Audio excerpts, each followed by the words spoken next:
Quand l'Église se sépare de son patrimoine, cela donne parfois des annonces immobilières insolites. Exemple, en Moselle, où une église du XIVe siècle est à vendre. 3 fenêtres gothiques de belles voûtes. Attention, si vous êtes séduit, il faudra tout de même débourser plus de 800 000 euros. Certains y voient déjà un restaurant, d'autres des logements.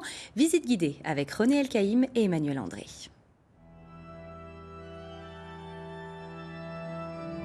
L'attestation de son existence remonte à 1380. Jusqu'à la Révolution française, elle verra les fidèles catholiques venir y prier. Désacralisée, elle devient en 1872 une fabrique à meubles. Abandonnée puis rachetée par un particulier, elle est aujourd'hui à nouveau en vente. Bienvenue en l'ancienne église Saint-Étienne-le-Dépenay, quartier Outreseille, à Metz.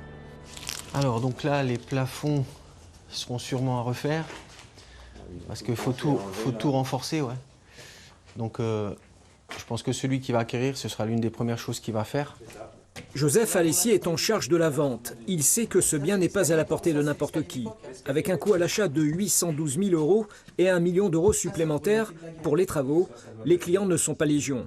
Certains pourtant commencent à se faire connaître. Il faut dire que les 750 mètres carrés de l'édifice et sa situation au cœur de la ville peuvent séduire. On a énormément de possibilités.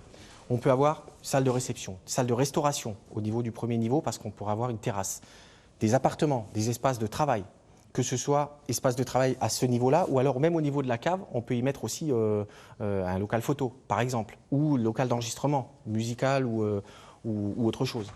Éric Louengo est le représentant local de l'actuel propriétaire, un homme d'affaires qui a investi pour près de 500 000 euros de travaux en refaisant toiture, charpente, façade et fenêtres hautes de l'édifice.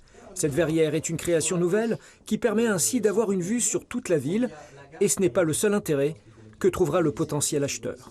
L'intérêt pour un futur acheteur, c'est effectivement aussi d'être amoureux des belles pierres et l'aspect mystique du bâtiment, mais effectivement peut-être un réel aspect financier en jeu puisque chaque euro investi dans la rénovation d'un monument historique est déductible fiscalement de ses impôts. Si vous aimez les édifices gothiques et que vous avez de l'argent et des idées, l'église Saint-Étienne-le-Dépenay vous tend les bras.